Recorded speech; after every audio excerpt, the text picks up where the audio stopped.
akhirnya didengar. Penyebab dibalik banjir Sumatera langsung ditindak. Keserakahan ini tidak boleh dibiarkan terlalu lama. Hari ini, negara tidak lagi diam.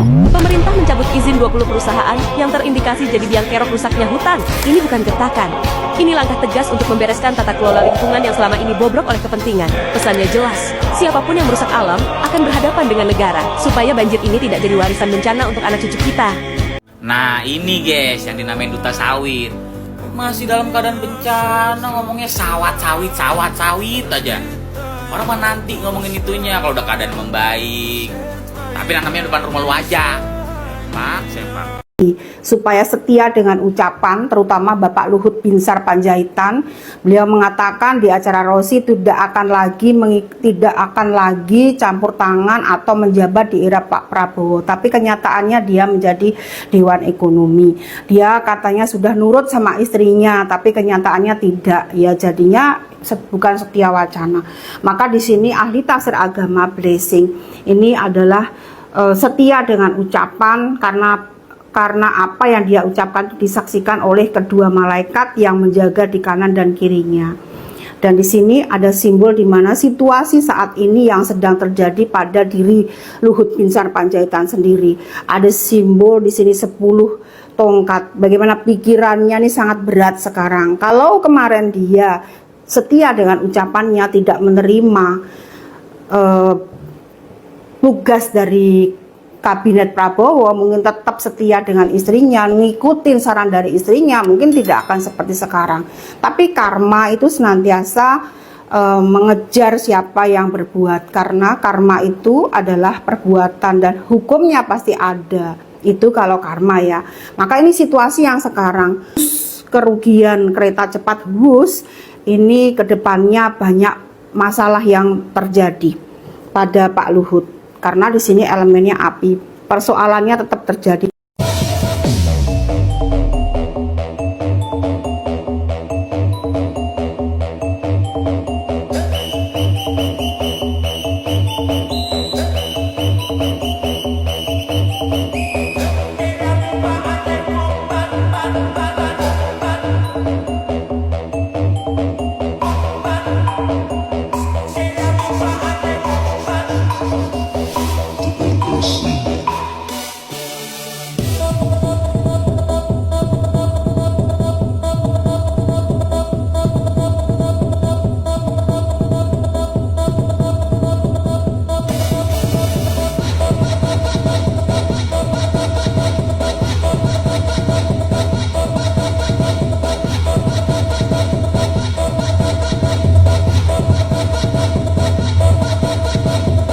Dan ternyata yang melakukan pengundulan hutan di Sumatera adalah PT Toba Pulp Lestari.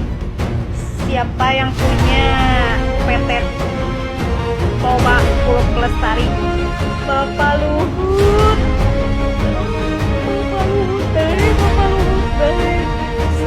Seberapa besar kekayaannya? OMG. Gubernur Sumatera Utara Bobi Nasution menunjuk satu perusahaan yang dinilainya sebagai penyebab banjir di Sumatera Utara. Ia pun mengatakan sudah merekomendasikan perusahaan tersebut untuk dicabut izin usahanya. PT Toba Pulp Lestari disebut Bobi sudah didorong untuk ditutup. Kini publik penasaran dengan sosok pemilik dari perusahaan kertas tersebut. Narasi yang beredar menyebut jika PT Toba milik Ketua Dewan Ekonomi Luhut Binsar Panjaitan. Namun kabar itu sudah dibantah juru bicara Luhut Panjaitan, Jody Mahardi, lewat keterangan pers pada Kamis 4 Desember 2025. PT Toba Pulp Lestari sebelumnya bernama PT Inti Indorayan Utama. Prabowo berani pecat Luhut? Berita ini langsung bikin jagat maya mendidih. Netizen rame-rame bilang, loh, tumben, ada yang berani sama Opung. Kabar beredar bahwa Prabowo mencopot Opung Luhut dari posisinya sebagai Ketua Komite Pengarah Pengendalian Emisi Nasional, jabatan strategis yang selama ini penuh pengaruh dan sorotan publik. Yang bikin makin panas, posisinya disebut-sebut langsung digantikan oleh Zulhas. Sosok yang dikenal super gesit setiap ada panggilan rapat dan acara formal. Netizen bilang, nggak heran, yang penting rajin hadir dan gampang dihubungi. Alasan pencopotan versi netizen pun bermacam-macam. Ada yang bilang untuk penyegaran birokrasi, ada yang bilang buat rotasi politik, ada juga yang nyeletuk, mungkin biar ceritanya ada plot twist baru. Masa itu-itu aja yang megang? Lalu, Bagaimana dengan Opung? Tenang. Katanya setelah dicopot, beliau masih memegang segudang tugas dan jabatan lain. Ibarat pegang kartu Uno, satu kartu dibuang. Masih banyak di tangan. Heboh di dunia politik. Satyo Purwanto menyoroti langkah Luhut Binsar Panjaitan yang dinilai terlalu mengatur Presiden Prabowo soal kenaikan UMP. Menurut Satyo, sikap Luhut ini tidak sejalan dengan visi Prabowo yang pro terhadap kelas pekerja. Ia bahkan menyarankan agar Luhut dicopot dari jabatannya. Satyo menegaskan, ini Prabowo, bukan Jokowi. Prabowo tak bisa disamakan dengan era sebelumnya yang menganggap kelas pekerja sebagai beban ekonomi. Jad, Satyo juga mengingatkan, jika pandangan Luhut terus dipertahankan, bisa-bisa justru jadi beban bagi pemerintahan baru. Panasnya politik kabinet baru sudah terasa. Akankah Luhut benar-benar dicopot dari lingkaran kekuasaan Prabowo? Waktu yang akan menjawab. Terbongkar. Ini penyebab banjir Aceh dan Sumatera. KDM tegaskan hal ini. Belakangan ini Sumatera Aceh dan sekitarnya jadi sorotan publik usai diterjang banjir. Mirisnya bukan banjir biasa. Ini di luar logika pada umumnya, sebab banjir ini luluh lantakan rumah warga. Setelah ditelusuri lebih lanjut, menurut para ahli penyebab banjir, disebabkan adanya penggundulan hutan. Yang dialih fungsikan untuk perkebunan, KDM pun tegaskan hutan itu harus dilindungi dan dijaga, sebab jika hutan dirusak akan sebabkan bencana.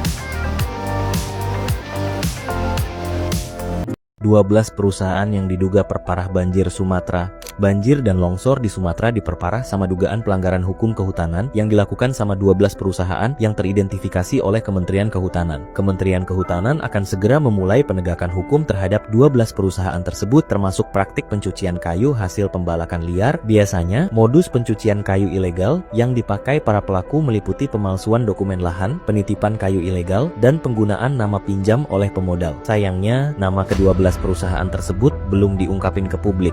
Nantinya juga Menteri Lingkungan Hidup akan mencabut persetujuan lingkungan dari 8 perusahaan yang terindikasi kuat memperparah bencana banjir berdasarkan kajian citra satelit. Jadi penyebab bencana yang begitu masif ini apa? Kalau tadi disebutkan apa tadi? Badai mendarat. Ya. Ya. Apa lagi, Pak? Saya ulangi. Global warming. Global warming. Kemudian datang ke Indonesia. Datang ke Indonesia. Menjadi sebuah cyclone Sanyar. Ya. Menjadi apa? Siklon Sinyar namanya. Sinyar namanya itu. Siklon Sinyar. Artinya apa itu bahasa rakyat nih? Nama dari siklon Nama badainya itu. Ya. Kemudian lari ke dalam berjalan di dalam sebuah proses yang masuk ke masyarakat adanya orang-orang nakal yang sebelumnya sebetulnya area itu area tinggi, area penyangga air. Oke. Jadi saya belum nanti teman kita dari DPR oke. Terus akan menyampaikan orang-orang nakal ini karena siklus air datang itu dari ketinggian ada dua hal, Profku. Satu mata air, dua air hujan. Itu di hulu. Di tengah dia harus berbentuk kelokan sehingga air tidak akan langsung mengalir. Nah, sekarang hutan-hutan itu adanya di mana, Profku? Kan di atas dan di tengah. Ya. Coba jangan bilang bisikin habis. Maksudnya hutannya habis. Hutannya habis, Profku. Apa? Hutannya habis. Hutannya habis akibatnya? Tidak ada penyangga air. Tidak ada penyangga air. Kami ngerekam seberapa parah sebenarnya pembabatan hutan di Aceh sampai jadi sebab meningkatnya banjir belakangan ini. Soalnya bagian hutan terpenting dunia yang ada di Aceh pun ternyata juga ikut dibabat loh. Hah? Emang iya? Di mana emangnya? Simak sampai habis karena ini fakta yang mungkin belum kamu tahu setelah kami keliling Indonesia. Waktu tim ekspedisi Indonesia Baru ke Aceh, kami ngerekam betapa miris nasib salah satu hutan terpenting Pulau Sumatera, yakni Suaka Margasatwa Rawasingkil. Ini rumah bagi populasi orang utan terbesar di seluruh dunia. Tempat ini juga jadi salah satu rumah terakhir satwa langka kayak badak Sumatera, gajah Sumatera, dan harimau Sumatera. Statusnya termasuk situs warisan dunia UNESCO ekosistem Leuser. Tapi sejak 2022 ada yang gak beres di sana. Hutan yang statusnya paling dilindungi itu ternyata diterobos, dibakar, dan ditebang. Bahkan kami ngerekam kalau tanah di dalamnya diperjualbelikan dengan harga 10 juta rupiah per hektar. Setelah hutan dibabat ternyata muncul perkebunan sawit. Terus ada fakta yang gak kalah mencengangkan kalau ternyata sawit dari Rawasingkil jadi rantai pasok produk global berikut. Hah? Apa emangnya? Kamu bisa simak faktanya dalam film 17 Surat Cinta di kanal YT Indonesia Baru, dan kamu bisa bantu kami lewat tiket sukarela biar bisa terus memproduksi konten jurnalistik independen menyuarakan wajah Indonesia yang jarang dilihat. Mengapa dia menjadi bencana? Ini karena ulah tangan manusia yang serakah. Ulah tangan manusia yang serakah? Iya, serakah akan harta dengan cara melakukan hal-hal yang tidak baik, yaitu menebangi hutan. Serakah untuk mendapatkan sesuatu dengan menandatangani izin agar hutan itu diizinkan untuk ditebang. Nah, ini orang-orang tersebut bukanlah orang dari 3 provinsi itu. Ini orang-orang dari tempat lain, dan yang mengizinkan itu saya yakin orangnya berposisi di Jakarta. Dan saya yakin yang mengizinkan itu tidak melihat kondisi lapangan, terus izin diterbitkan, kemudian tidak mengawasi di lapangan apakah izin yang diberikan itu telah sesuai dengan ketentuan-ketentuan itu. Baru terkaget-kaget setelah gelondongan kayu itu berhanyutan berjuta-juta kubik, membunuh manusia, membunuh ternak, menghancurkan ribuan rumah, menghancurkan ribuan fasilitas umum, jalan, jembatan, kantor, rumah sakit, dan lain-lain. Terkaget-kaget orang. Ini akibat orang-orang yang duduk di ruangan AC yang ada di Jakarta. Jangan salahkan hujan, jangan salahkan iklim. Oh, ini karena iklimnya begini, karena iklim muson, karena ini cuacanya gini, karena pemanasan global. Tidak, hujan itu rahmat Allah. Sepanjang kan tempat lain banyak yang ditimpa hujan itu. Provinsi Riau, Provinsi Sumatera Selatan, Provinsi Jawa Barat kena hujan semua. Tetapi pada saat hujan itu jatuh ke bumi masih bisa ditahan oleh tumbuh-tumbuhan. Begitu ditahan oleh tumbuh-tumbuhan, kemudian buminya masih bisa meresap sebagian daripada hujan itu, maka itu akan mengairi sumur-sumur dan membasahi tanah, dan itu membuat subur tanah. Itu sudah rumus petani, dan petani senang kalau ada hujan itu. Tetapi manakala hujan itu tidak dihadang oleh pohon, tidak dihadang oleh tanam-tanaman, maka dia menjadi bencana. Mari kita lihat berapa juta kubik itu kayu yang bergelondongan. Itu kasat mata, pemiliknya jelas. Kemudian dari mana asalnya jelas, tumpukan kayu itu dari mana jelas. Sampai bupatinya mengatakan, ini izin yang berlebihan. Siapa yang bertanggung jawab? Harus bertanggung jawab ini? Tentunya Menteri Kehutanan. Tetapi sebelum izin itu terbit, dan itu harus ada analisa dampak lingkungan. Nah, ini Menteri LH. Ini bencana luar biasa. Walaupun pemerintah belum menetapkan ya bencana nasional. Bayangkan 3 provinsi melebihi daripada tsunami. Tsunami itu hanya 1 kota. Kota Banda Aceh yang parah dan kota-kota di pantai ya. Kalau ini 3 provinsi, berapa kabupaten dan kota yang kena? Berarti Anda bisa mengatakan ini sebenarnya tanggung jawab kolektif dari kementerian lembaga terkait. Kementerian Kehutanan, Kementerian Lingkungan Hidup. Iya. Dan kalau memang ada tambang liar ya Kementerian Pertambangan, SDM ya. Sudah waktunya Kejaksaan, KPK turun. Apakah dalam proses pemberian izin itu ada korupsi, ataukah setelah izin itu terbit ada korupsi sehingga ada pelanggaran-pelanggaran di situ didiamkan saja. Bencana yang kami rasakan saat ini di Aceh dan Sumatera bukanlah bencana alam, tetapi bencana ini murni dari kerakusan manusia, dari kerakusan oknum-oknum penjabat, dan dari kerakusan daripada aparat-aparat yang mengizinkan hutan ditebang puluhan hektar. Bencana ini disebabkan oleh orang-orang yang sudah kaya tetapi tidak pernah bersyukur. Mereka yang ingin menambah-nambahkan harta kekayaannya dengan mengambil resiko jatuh korban daripada pihak yang lain dan merusak ekosistem yang ada. Bencana dan musibah memang datang daripada Allah, dan tidak akan Allah kirimkan bencana dan bala kepada kita selain manusia sendiri yang mengundangnya. Mustahil. Mereka para pejabat, mereka para aparat tidak tahu tentang penebangan pohon itu semua. Ingat saudaraku, jangan salahkan rakyat jelata hari ini berbuat zina. Memang itu dosa, tetapi tidak merugikan orang banyak. Dan jangan salahkan konser yang hanya hiburan para rakyat-rakyat jelata, dan itu tidak ada apa-apanya di mata Allah. Dan ketika musibah seperti ini Anda menyalahkan rakyat kecil berzina dan rakyat kecil mengadakan konser, para penjabat-penjabat ini sangat bahagia. Wahai seluruh masyarakat Aceh, sadarlah wahai kalian semua, buka mata kalian semua dan buka hati kalian semua untuk melihat kerakusan para oknum-oknum penjabat dan aparat yang memberikan izin untuk deforestasi. Berapa puluhan hektar hutan mereka berikan izin kepada oknum tertentu untuk menebang pohon hanya untuk uang makan kalian. Dan saya punya bukti, dan ini tidak akan Anda dapatkan dimanapun kecuali nanti di awal tahun dan pertengahan tahun.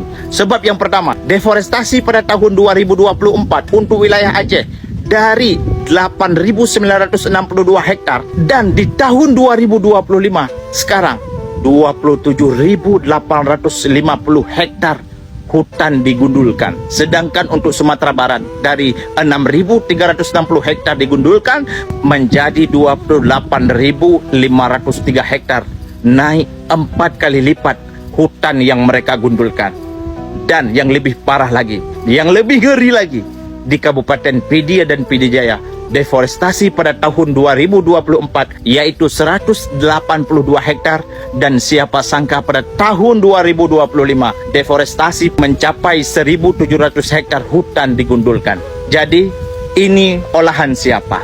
Ingat, Allah mengatakan wa ma asabakum min musibatin, dan tidak ada musibah dan bala yang menimpa kita hari ini fabima kasabat aidikum, maka itu semua disebabkan oleh perbuatan tangan-tanganmu sendiri, kata Allah.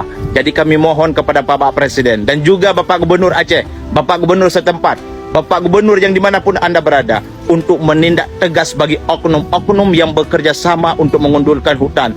Mustahil para penjabat dan aparat setempat tidak tahu hutan itu digundulkan.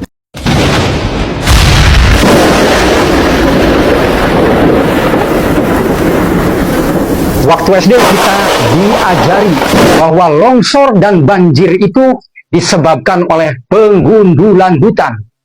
Dan penggundulan hutan atau deforestisasi di Indonesia itu sudah berlangsung puluhan tahun yang lalu. Bisa jadi berasal dan bermula dari sini. Kalau Bapak Ibu sekalian ada yang memerlukan lahan dengan jumlah yang sangat besar, silahkan sampaikan pada saya. Akan saya carikan, akan saya siapkan. Berapa? 10.000 hektar, bukan meter persegi, hektar. 50.000 hektar,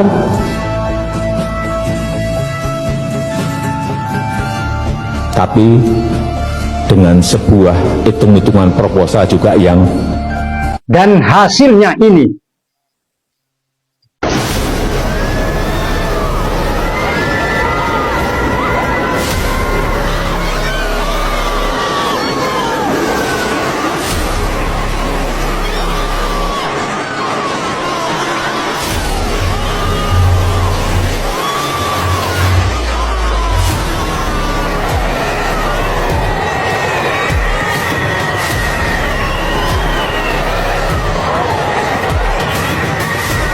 Semoga pemerintah Indonesia tegas seperti di Korea Utara. Jika pejabat gagal mengatasi sebuah masalah, maka dia dihukum. Kita tunggu saja. Apakah akan ada pejabat yang dipecat karena tidak mampu menjaga hutan?